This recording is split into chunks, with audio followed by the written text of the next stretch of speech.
Beneventi omnes! My name is David Rudman, and welcome to the first ever full distance, as in all the way to advanced placement level, Latin writing curriculum on the internet. This is certainly the first curriculum designed to teach the active faculty of writing, and it's perhaps the first curriculum that is actually automated to teach Latin on the internet. I'm not sure if there are others, but probably not others that will get you all the way to advanced placement, at least not automated ones. There are certainly other ones where you can have a tutor to assist you. Why do we want to teach Latin writing? Well, if anyone who has ever learned a language knows, the best way to learn a language is not through the passive faculties of reading and listening, but through the active faculties of first writing and then speaking. Obviously, writing is easier because it's slower. You're not on the spot, demanded to produce a sentence. You can take time and put your thoughts in order first before having to produce. However, this is different significantly from the way that all Latin curricula currently are today, where almost all of them are reading intensive, designed to even teach people to decode text, which is both unnatural to the Latin word order, to what a real language is. You shouldn't be able to jump to the end of the line, and it is also bad habits for actually becoming good in the language. Those tendencies to decode text, a lot of people have recognized by now, are actually likely to not make you competent in the language. They're a crutch. Okay, so how do we do this? How do we teach students to write? Well, we use a variety of different methods that were not previously used. If you can see this, here's a sample story. We use lots of these, and the students get really useful in using them. We teach syntax. This is something that is not taught by any other curriculum, but we make it explicit. You can see that we tie together their nouns and their modifiers while keeping track of underneath the part of speech. This creates a three-level system where your goal is the English that you're shooting for, student is expected to produce the Latin, and then they have this guide underneath to help them know what part of speech to use. Other things in this curriculum that we do that no one else does is we explicitly diagram indirect statement there, and we do things like teaching actual Latin word order. You can see here in the middle how the word talents is skipped. This is called a chiasm, and this is very common in ancient Latin word order. The result is hopefully something like this, and I'm not going to show you much because this is actually a key, but there's the kind of result that students are expected to create. We have a lot of these stories. You have to know where we came from.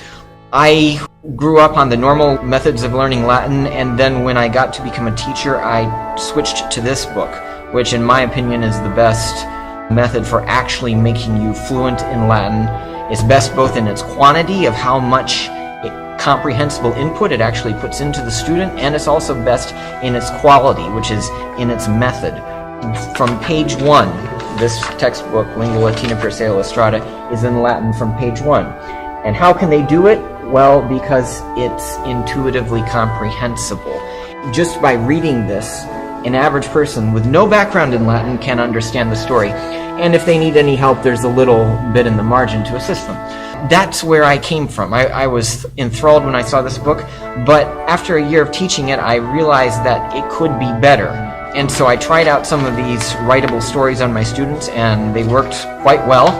You hear a lot of paper flipping in class as students go to check the story glossary right at the end, anytime they forget a word, but it gets them in the habit of doing several things that are very valuable, that Latin teachers would value a lot, and which any student who desires to be good in Latin should value, such as I already said, thinking in Latin word order, focusing on the key words that are essential to permit you to keep going in the sentence.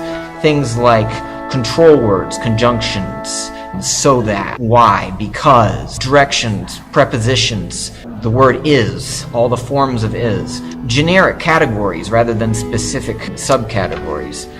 This kind of work also makes you feel competent, because when you can do the assignments, then you know that you've got it. Unlike many other curricula where you read and read and read in Latin, and then you're thinking to yourself, oh gee, well, I was able to field that stuff that was thrown at me, but can I field this other stuff over here? Maybe not. But when you know how to produce, how to say in Latin, or in this case, write in Latin, anything that you want to say, then it's much more firmly rooted in your intellect. In particular, it's not rooted in your memory like most Latin curricula teach, but it's actually rooted in your verbal memory, the memory of your tongue, thinking about how to say things in a Latin way, and with other aspects of this curriculum, other aids and helps. It will also be to a degree in your oral memory. All right, let's keep going. Who is this curriculum for? It is for teachers who want access to these materials, primarily. Secondarily, it is for homeschoolers. Well, primarily I should say it's for teachers who want access to the materials in a live sense for their students.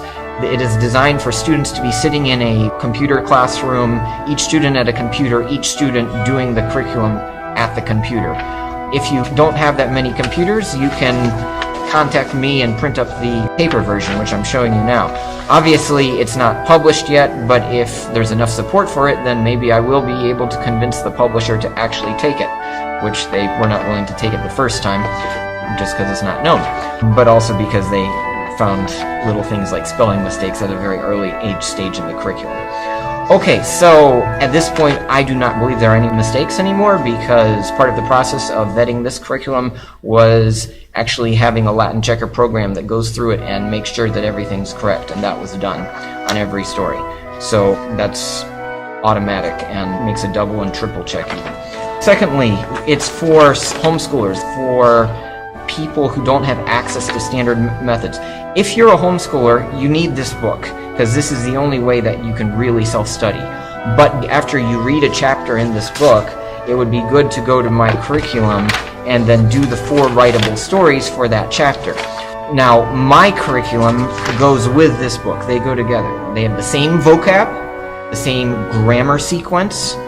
Now, it's almost the same vocab. I have like 10 words more per chapter than here. But I provide lots and lots of aids so that you can feel comfortable with what you're expected to know. You can see my vocab list here. I color-coded, obviously, by gender, masculine, feminine, neuter. Verbs are all in orange, principal parts. This is not in the book, of course. This is just what I provide you through this curriculum. And it's actually free, because Chapter 1 is free, and you can go on to Chapter 1 and then download these materials free.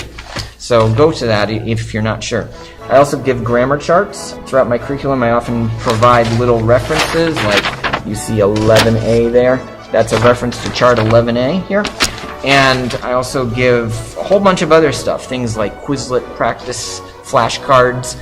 And these aren't just normal Quizlet flashcards. These are high-tech, jazzed-up ones with a sentence, with a picture, to make things as intuitively comprehensible as possible. So there's lots and lots of aspects to this curriculum. The curriculum is also for especially people who are part of the organization Salvi, Societas Activae Latinitatis something, the organization where we actually go and speak Latin. I highly support that organization. They use different methods than I do, but it's still a really excellent experience, and those who want to become good in speaking would do well to first get good in writing, for obvious reasons.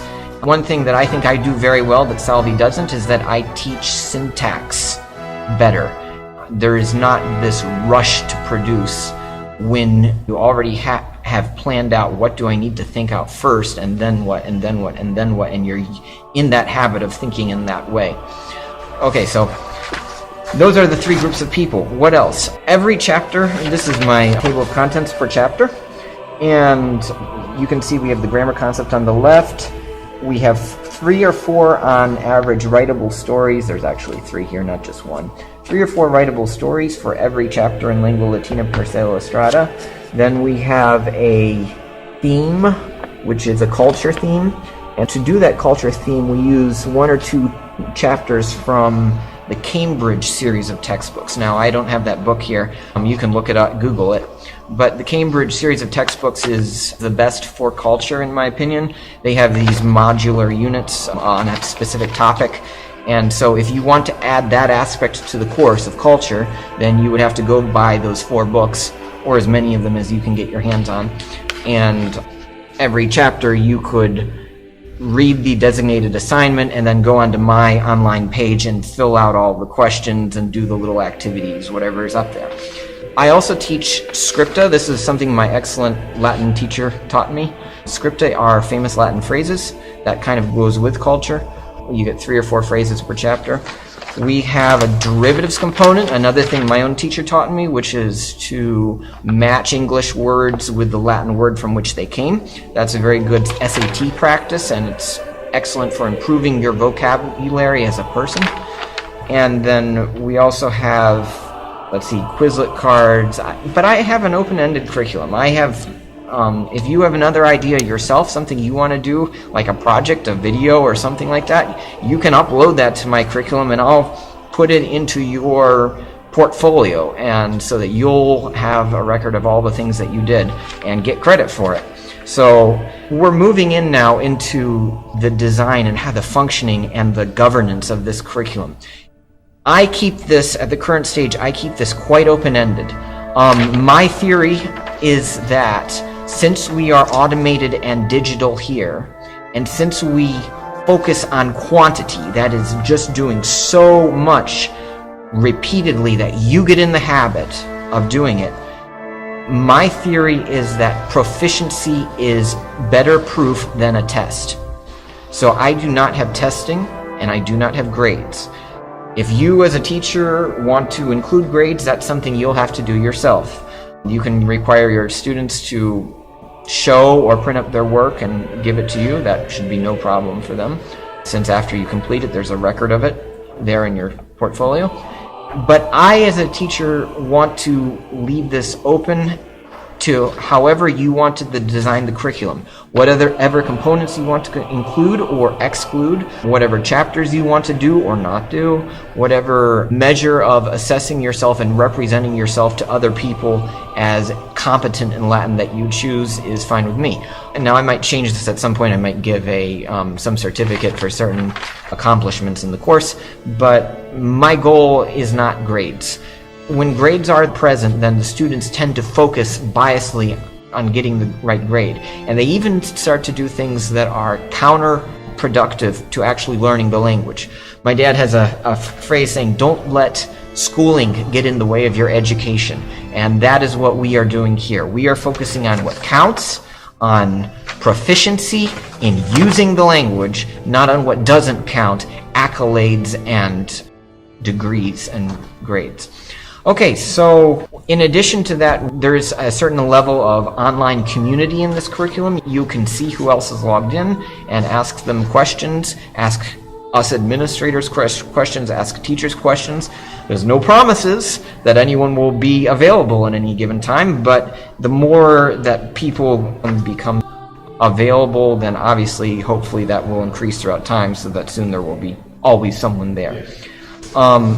So terms and conditions, it's presented as is. We guarantee nothing. If you're an administrator and you want to guarantee that the standards of learning are fulfilled, I think they are. I think we do them 4 times better than the standard curricula, but I'm not going to guarantee that in any way, so that's on you to guarantee, not me. We also make no apology for religious content. I do not stick with just Roman or Latin civilization. I hit the entirety of the ancient world, the whole Mediterranean.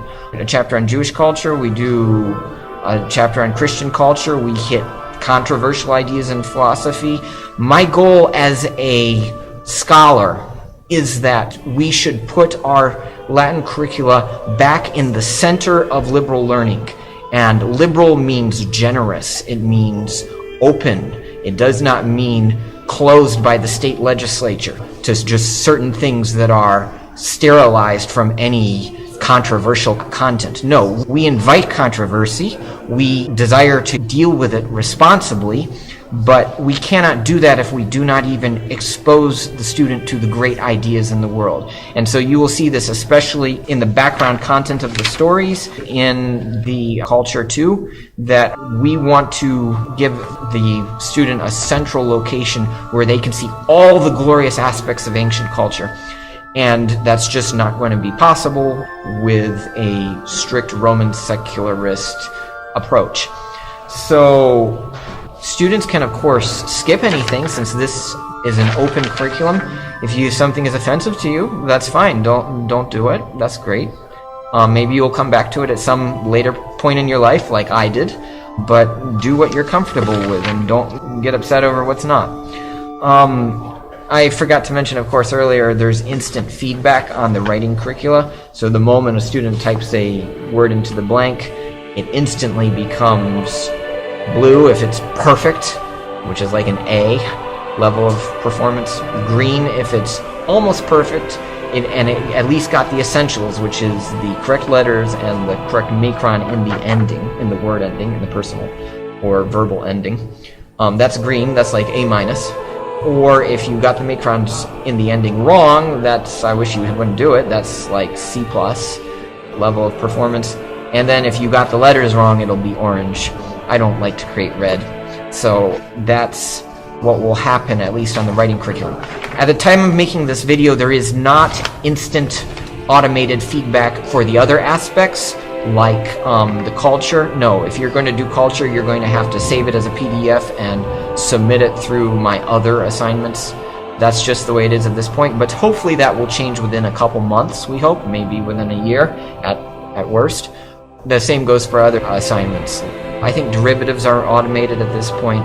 Certainly the Quizlet flashcards to learn vocab are automated.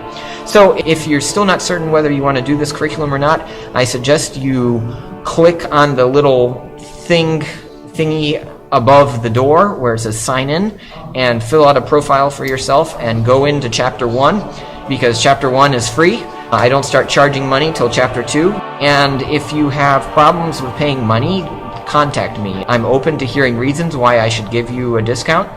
You can contact me at rudminda@hotmail.com.